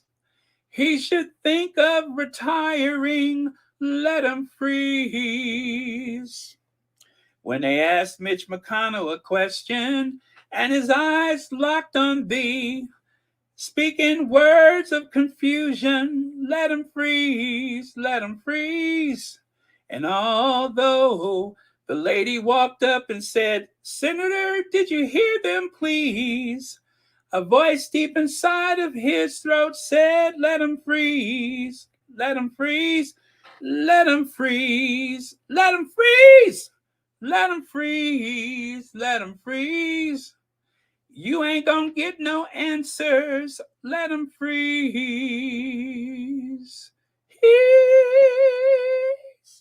Gotta hit that high note at the end. So yeah, I guess that's the way we're gonna do things from now on. If you don't want to answer the question, if you don't know what to say, freeze. He used to work for Starsky and Hutch. Freeze. But there's something going on with him. And they said he was dehydrated. The first time he joked that he was sandbagged the same way they did Biden when Biden tripped over the sandbag. I don't know. Let him freeze. Let him freeze. Leave him alone. Let him freeze. He don't know the answers. Let him freeze.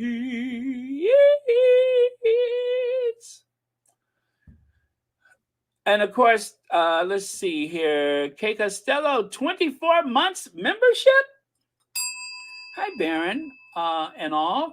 I'm still hanging in these Sussex streets. For some reason, I can't chat during lives. I don't know what happened then. I mean, I see you now, but I don't know. Sorry. I mean, we are live now. You do know that, right? But I don't know. I haven't seen you on here in so long. I'm going to have to go and check to make sure that you're not blocked. But, I mean, I am looking at you right now. So I don't know what happened, Kate Costello, but thank you for 2 years membership. Or, as Mitch McConnell would say,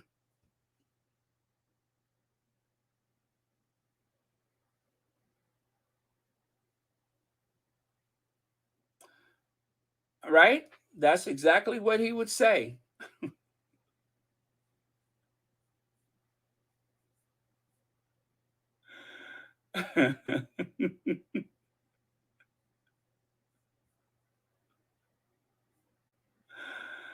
Oh, man.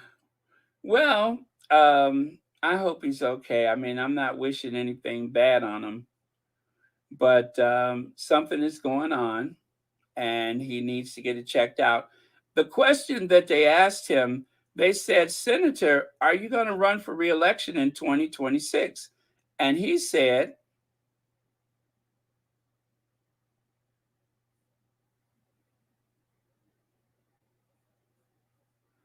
and so the lady comes up and she said, Senator, did you understand the question? And he said,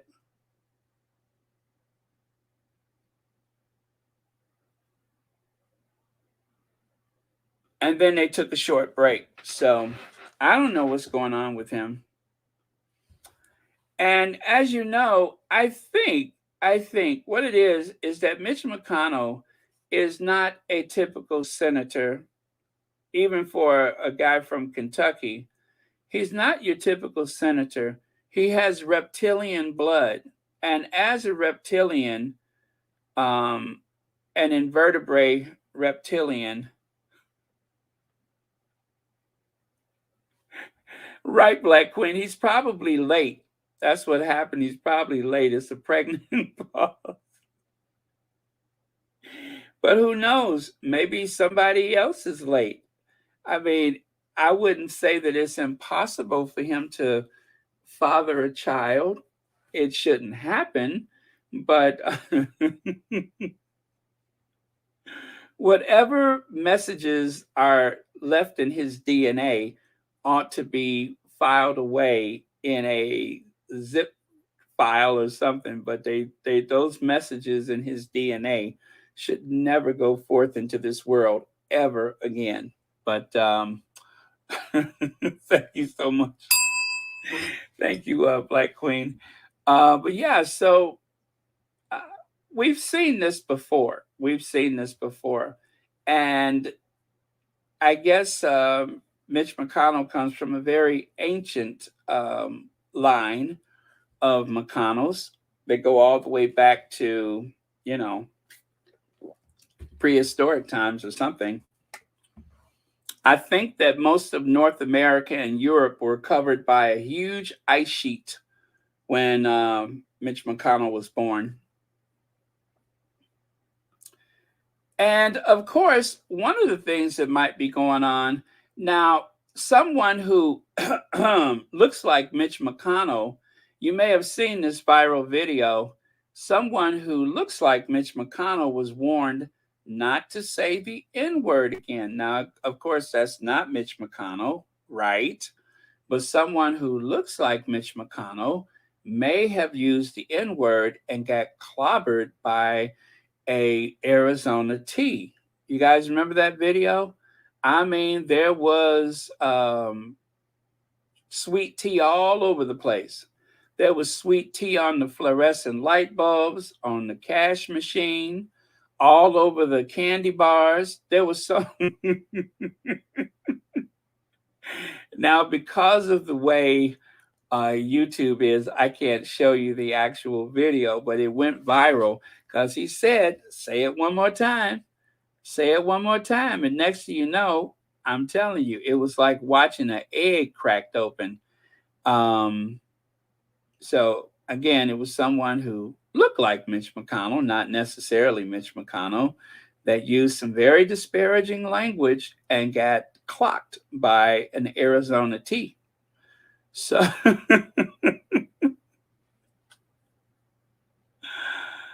oh man, let them freeze, let them freeze. We're gonna get the answer, just let them freeze. 97% of the poorest 100 counties in America are in red states. Mitch McConnell voted 15 times against raising the minimum wage. Republicans are set to kick 10 million people, this was a while ago now, to kick 10 million people off food stamps and make 40 million uninsured with no raise in pay. Children will starve, sick people will die, but the economy will grow for the rich. There is no hope for you after all. Those are the policies that Mitch McConnell has supported all these years. Someone who has made, well, he's a multimillionaire, like so many of them, and that includes Nancy Pelosi. He hasn't gotten poorer since going into politics. He's only gotten richer and richer and richer. And for a country that is so preoccupied by outside forces coming into the country, you ought to see his family dynamic. But then again, when Trump said some very disparaging things during his administration, he didn't stand up for her. She didn't stand up for her country of origin. So it's all just a big mess. Shameful. And he wasn't always frozen. There was Mitch McConnell, the sexiest man alive. Yes, it wasn't exactly what he expected, but there must have been something about his politics that turned some people on. And so that is why Mitch McConnell was once the sexiest man alive. And in this special edition of People magazine, they actually found his twin brother. Senator Mitch McConnell reunites at last. And then, of course, there was that very odd advertising campaign that he signed on to, got Viagra. And of course, the truth about being racist, well, he is racist. And then, of course, the nude model rumors, afraid of Trump, you bet, Obamacare, but he would rather watch you die. And of course, this magazine was specially priced just for Mitch McConnell. in his likeness for only $6.66. That is the Mitch McConnell special. So let him freeze, let him freeze. Go to hell, let him freeze. Okay, Prince Harry is natural, funny, and likable. What a loss to the royal family. Prince Harry is natural, funny, and likable.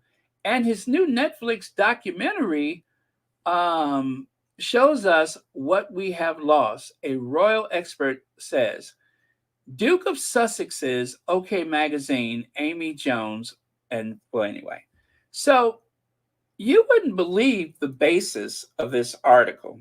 You wouldn't believe it. Nobody's going to believe it. Well, here we go. Let's get into it.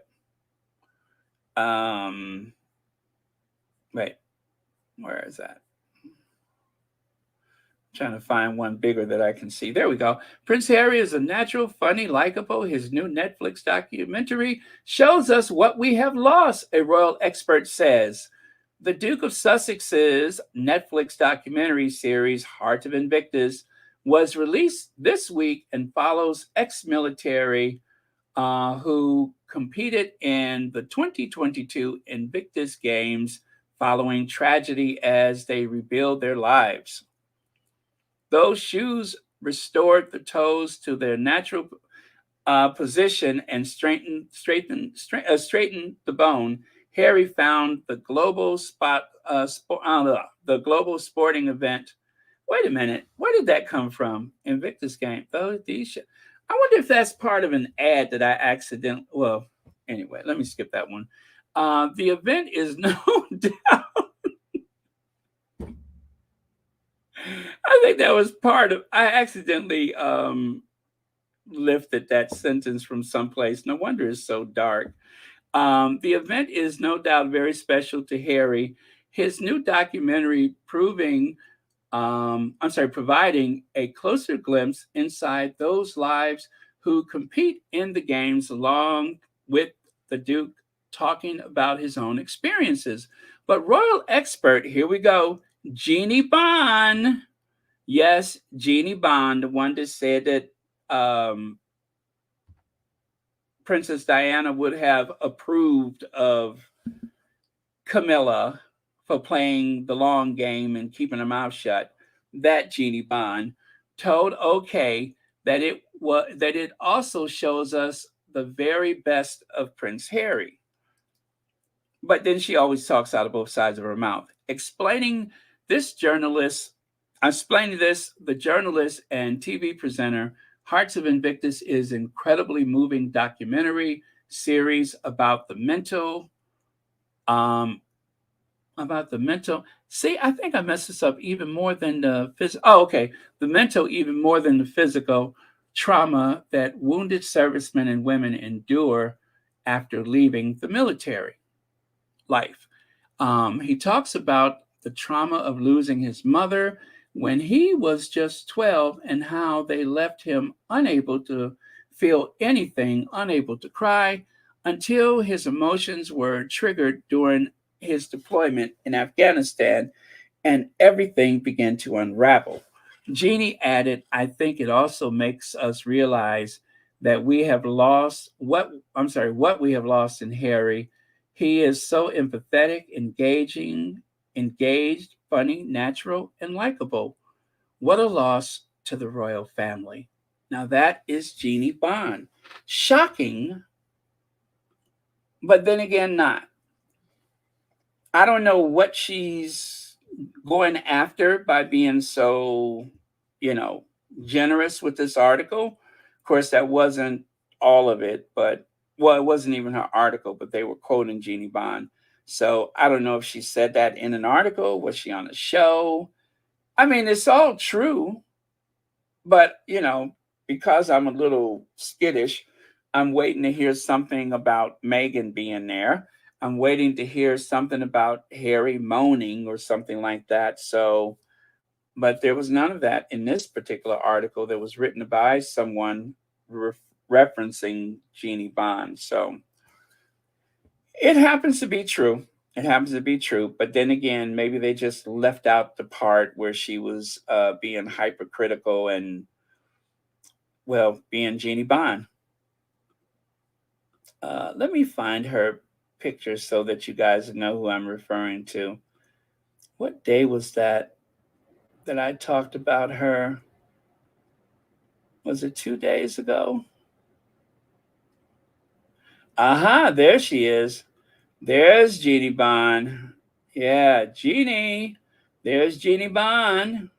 Is it Jeannie or Jenny? Jeannie. Jeannie Bond. Now, when I kept saying Jeannie, I know you guys were picturing Barbara Eden on the old I Dream of Jeannie show with the exposed midriff and the costume and everything. Not this Jeannie. This is a whole nother Jeannie. As a matter of fact, when you would rub the bottle on I Dream of Jeannie, Barbara Eden came out. I don't know what you would have to rub for this to pop up. This is what happens when you rub one of those old crude oil containers. Yeah, if you rubbed an old rusty crude oil drum, this is what would pop out. So I Dream of Jeannie, you rub that beautiful ornate bottle. But this one, you rub some old rusty crude oil barrel and Jeannie Bond pops out. Two different Jeannies.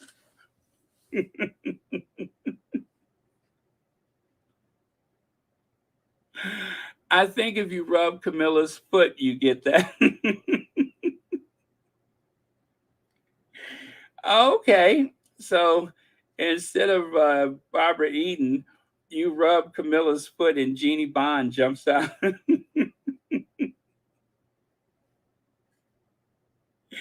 I could see that actually. Thank you, I.M. Droid. I knew it was something. I think I was going too big with the old crude oil barrel. But thank you for that. That was from yesterday. Let's get back over to today. So, Variety. Did I do this one yesterday? The Oscar-winning Heart of Invictus. Wait, I did do that one yesterday, didn't I? Ukraine. Prince Harry is returning to Netflix. Heart of Invictus, produced by the Duke of Sussex, Archwell label within streamer, presents a view of Harry's advocacy work. Director Orlando von Eisendale and producer Joanna Natasha Gara, past Oscar winners. Yeah, I did do that article before, didn't I? So why am I doing it again? Oh, I know what. It was at the bottom part. The bottom part, executive producer, His Royal Highness Prince Harry. That's the part that I wanted to get to. Much has been written and reported about Harry as a producer. I wonder if you could speak to your experience working with him as a creative collaborator on this project. And Nagara, unsurprisingly, he's very engaged with this project. He cares deeply about the community, cares deeply about how those people are presented. He cares deeply about mental health and about sport as a tool for recovery. So he was a great partner. We really enjoyed making this series top to bottom.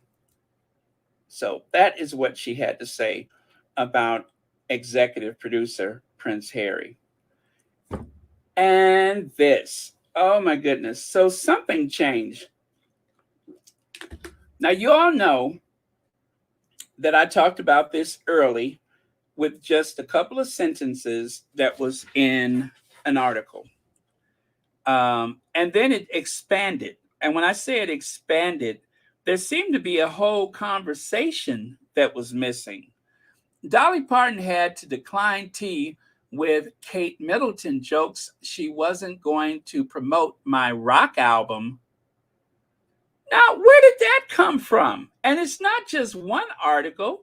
Here's another one. Dolly Parton declined Kate Middleton's tea party invite for hilarious reasons. The singer and actor explained to the BBC her surprising yet iconic reason for declining the invite from the UK royal. Country music icon Dolly Parton recently turned down a chance to have tea with Kate Middleton, the Duchess of Cambridge. They are really dissing her, aren't they? Not Princess Kate, but Kate Middleton, the Duchess of Cambridge, playfully declining the invitation. Parton revealed that the opportunity wouldn't contribute to her album sales.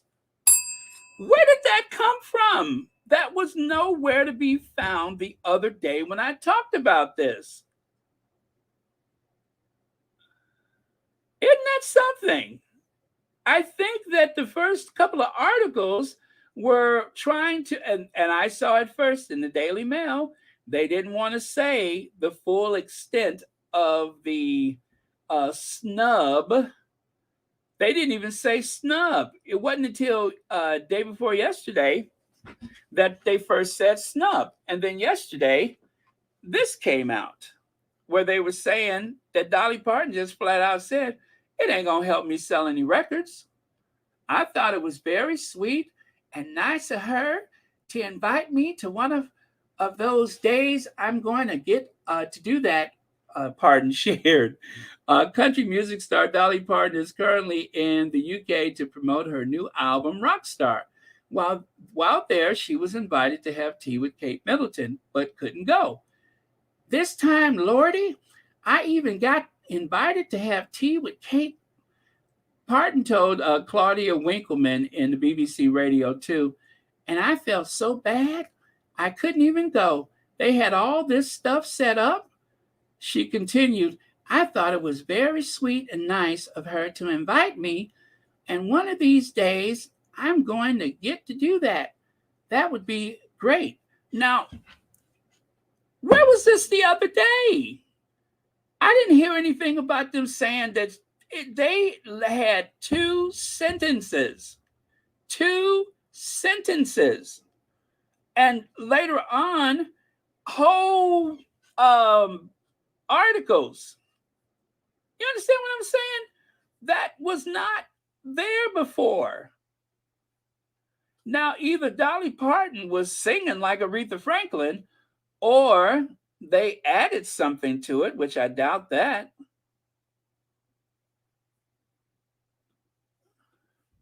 Dolly Parton turned down an invitation to have, I think that's the same article. She joked wasn't going to promote. Oh, yeah. She joked that the princess. Okay, so that continues from here. See where it says that would be great? She joked that the Princess of Wales wasn't going to promote my rock album, not her rock album. This is a quote from Dolly Parton. Wasn't going to promote my rock album, so I had to say no. Tea with Kate would have been Parton's first time meeting a member of the royal family. I don't think that's true. In 1997, I'm sorry. There we go. Wouldn't have been first. All right. Wouldn't have been first. In 1997, she performed during Queen Elizabeth's Silver Jubilee. When they told me on the plane I was appearing in front of the Queen, I just see how bad this is. When she found out that it was the Queen, she said, when they told me on the plane I was appearing in front of the Queen, I just jumped up and down telling everyone. She recalled to Time magazine, I suppose it was. It was just one of the biggest thrills of my life. When I was a little girl, I grew up in the world of kings and queens and princesses and prince and princesses in a fairy tale, and now I was going to meet one. So when they told you about the Queen, you were jumping up and down. When they told you about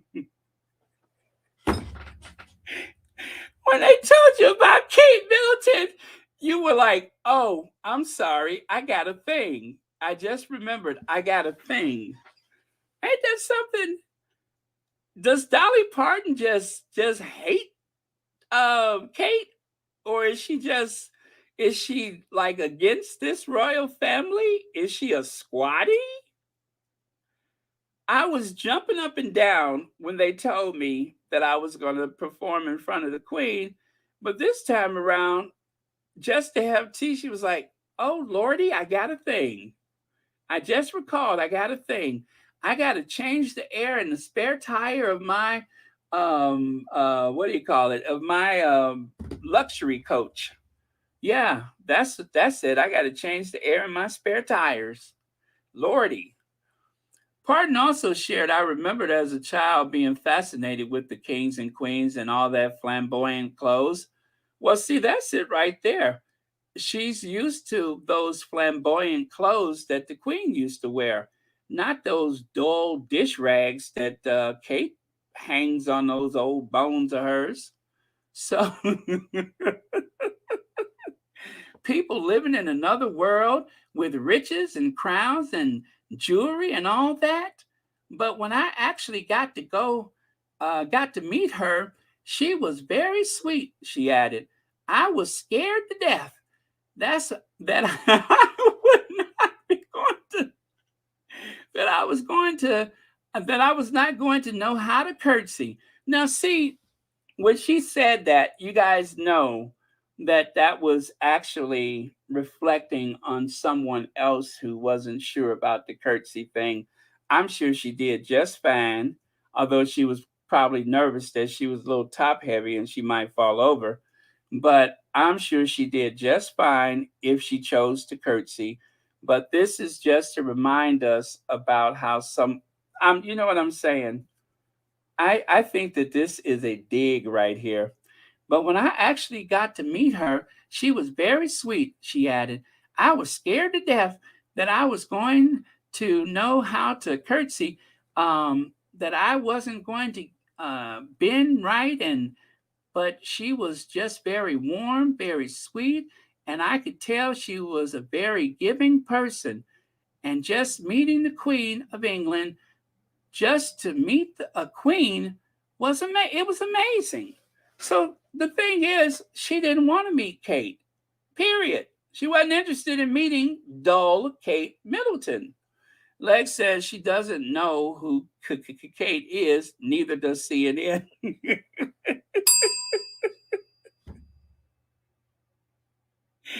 There you go. That's it. That's it. See, Dolly Parton could identify with the Queen with all those clothes that the Queen had, but Kate, I mean, come on. The Queen used to dress in those bright colors and stuff, neon and fuchsia and stuff like that. But Kate, no, she don't see her as one of the team. So yeah, that's probably why. Lordy. Tea with Kate would have been Pardon's first time meeting a member of the royal family. Oh, that's a repeat from before. How did I do that? Okay. So I'm done with that. All right, good. All right, thank you again, Legs. Let's move on. So Dolly Parton, let's mark this down. August 2023, Dolly Parton totally dissed and snubbed Kate Middleton. Yeah, instead of hello, kitty, she was like, oh, no, kitty. No, kitty. No, thank you. I'm allergic to people like you. Now, you may find yourself in a very similar situation. You may need your rheumatism medicine, and you guys may not have heard this, but not only is Church Nelly a formidable what do you call it, moderator, an incredibly supportive squatty, as well as a long-term member of Royal Sussex. But every so often, Church Nelly suffers from these incredible joint pains, from years of doing the Lindy Hop and the Watusi and the Charleston and all that kind of stuff. Nobody knows Church Nelly's real age. So you can see here that Church Nelly sometimes needs something to take the sting out of those joint pains that she suffers.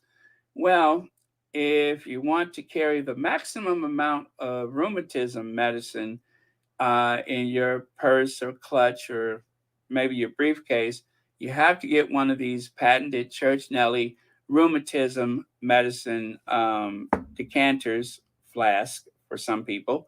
You want to get those because it lies flat, it doesn't move around, it usually fits perfectly in at least one of those pockets. And and for those rainy days, you could actually put two of them in your bag side by side. So I don't have a link for it just yet, but again, if you and then of course, what about Sundays? What about Sundays? There's Church Nelly's Good Book. Yes, if you want to be able to hear the word, to be a part of the community and the congregation, and yet discreetly have a sip of your favorite tonic, all you have to do is get Church Nelly's Good Book. That's right. As seen on television while supplies last. Church Nelly's Good Book and Church Nelly's Rheumatism Medicine decanter for your purse or briefcase. All right.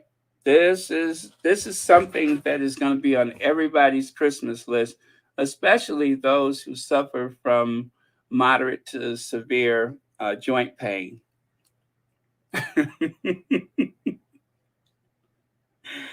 Okay, so I think this one is a mistake. Why is that one on there?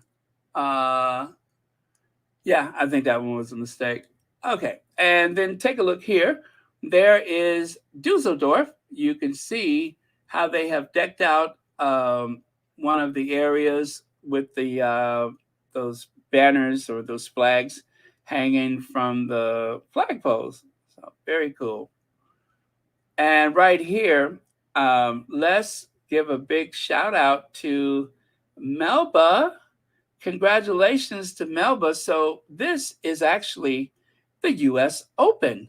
And Melba is going to be one of the several chefs, cooks, restaurateurs, etc., that are going to feed a lot of people during the U.S. Open. This is like one of her biggest things in a while. And take a look.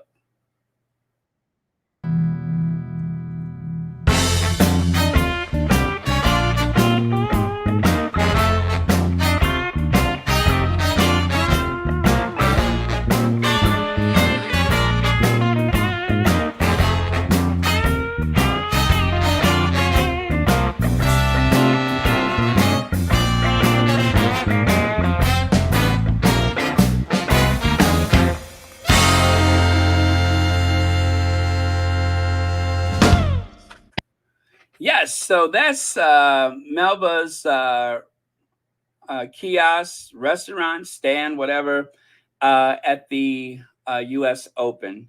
She's going to make a lot of people happy, and she deserves it. She's a very good person, and I believe she's the president of the New York's Restaurant Association or something like that.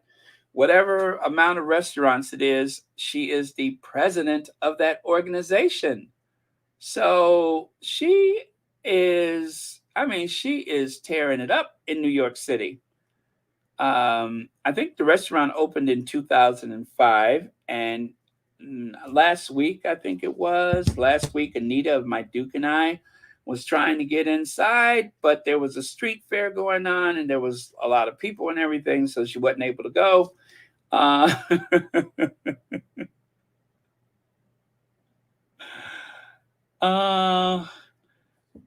me see. My pastor told me not to take any if the folding chairs in the recreational. Take any of the folding chairs. Okay.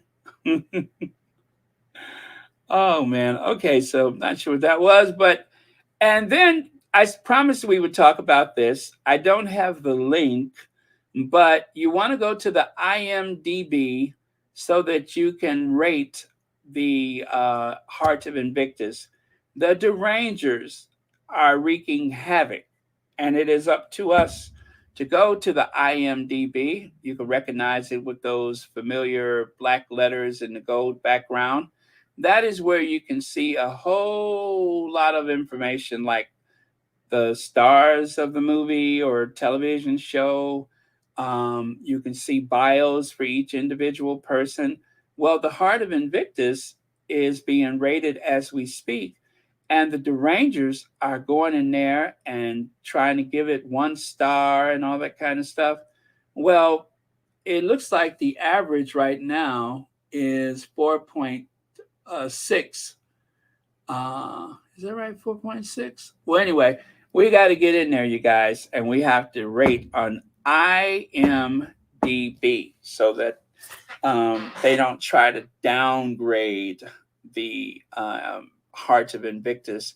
That's the same thing that they attempted to do with the Spare in Amazon and other places, is that the Derangers, they try to go in there and tear it apart or pick it apart.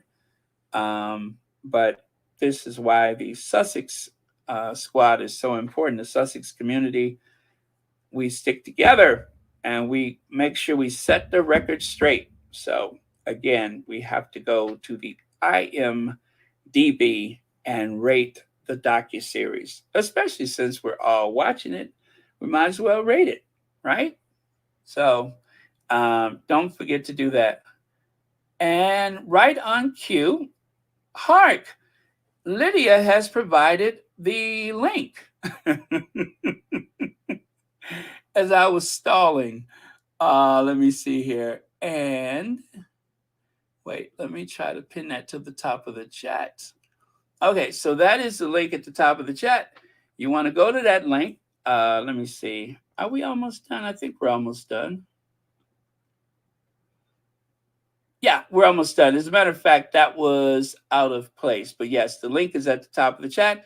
Congratulations to Melba, US Open restaurant. And take a look. Is that Zendaya and the Tom, what's his name? Spider-Man? And who's the tall guy? I don't know who that is. But look at there. Look at the kind of people that everybody ends up in Melba's. Everybody goes to Melba's. Everybody who's anybody always ends up. Oh, thank you, Marshar. Thank you. Yes, everyone who's anybody goes to Melba's. Oh, you know what? This is all out of order. That should have been first. But anyway, now you see it. And that's it. We're done for today. So feel free to go over to the IMDb, right? IMDb. Yes, please go over there right now. And also, you guys,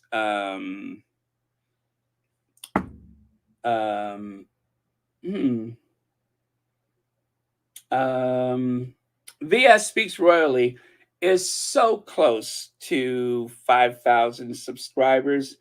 You guys, let's push it over that barrier today. 5,000 subscribers. A lot of you guys are watching and you haven't subscribed, right? So please, I know it's coming up on the algorithm for you. It is very important that we get VS over that number, because these subscribers come in waves. Every time something big happens, everybody gets more subscribers. So catch that wave and go ahead and go over to VS Speaks Royally and let's push her past that 5,000 mark. Let me see, how many people do we need to do that?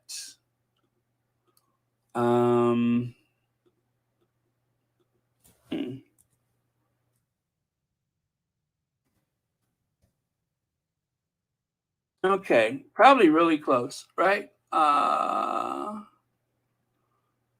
Yes, not even 100 people.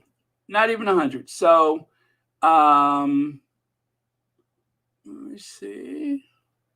Yeah, so you guys, please go over to VS Speaks Royally. I am going to get the link for you right now and put that on the top of the chat so that you all can get over there and Let's get her over that 5,000 mark. VS has been working hard every day, and I do mean just about every day. And we want to support our Sussex friendly spaces. That is how this community grows. And this is how we are able to take the battle to the lying enemy, tabloid, and derangers. So, okay. Mm-mm-mm-mm. Okay, there we go. All right, Churchinelli has it, and I'll just go ahead and do that one. So you guys have the other one. Now, this is at the top of the chat. That is VS Speaks Royally. We're going to get past that 5,000 mark today. Today. And that will really push the algorithm so that more people will find VS. And that is going to be very helpful. So thank you very much, you guys. I know you all are watching all of these channels, and a lot of you all have not subscribed. So please do make sure that you're subscribing to these Sussex friendly spaces. Most of us have been working very, very hard to keep you guys updated, to show you a lot of the stuff that the mainstream media do not show or share. And and of course, like I said, you can see in the analytics that people are watching but not subscribing. So it's very important to do that. You have to support these channels. Not everybody can afford to make a donation or anything like that, but there are other ways to participate, and that is in the chats, the comments, and of course, like, shares, and subscriptions. So please do that. All right. And with that, I am done for today. Now, I said we would watch a tribute to Diana. You know, I have a couple of them that I've done, so I'll try to figure out which one I want to do. Give me just a second to do that. I don't know which one. And you know me. But yeah, you guys oh, by the way, we always have to remember our queens. So, of course, forget-me-nots, Diana's favorite flower. And, of course, Doria, who just by coincidence refers to Megan S. Flower.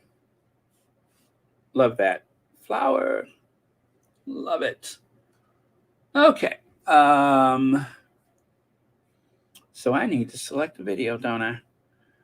Oh, and our last word for the day. What is that going to be? Yes, thank you, Myrna Roberts. Misty Blue. Misty Blue, I'm telling you guys, Misty Blue don't pull any punches. Do you hear me?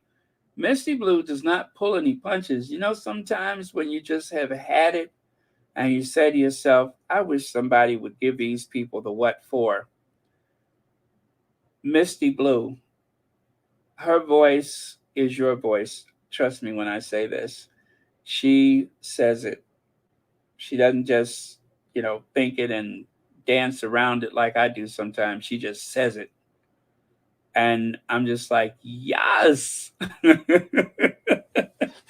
Thank you, Myrna Roberts.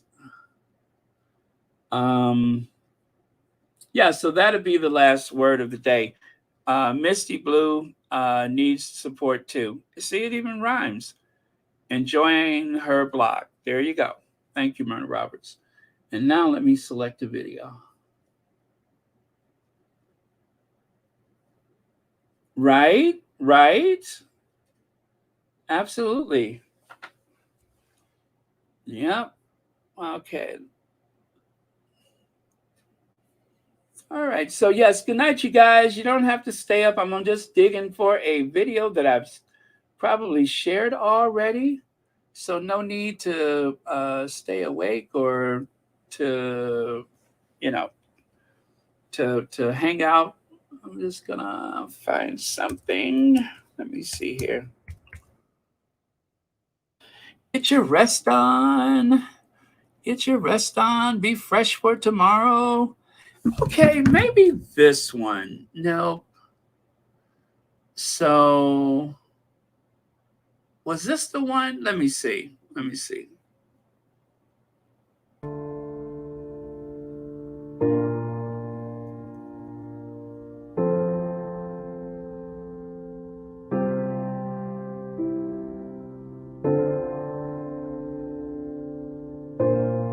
My dear friend Prince Seso and I founded Centre Bali 16 years ago in honour of our mothers, with a mission to support many of the most vulnerable young people on the planet and to give them care and help so that they can thrive.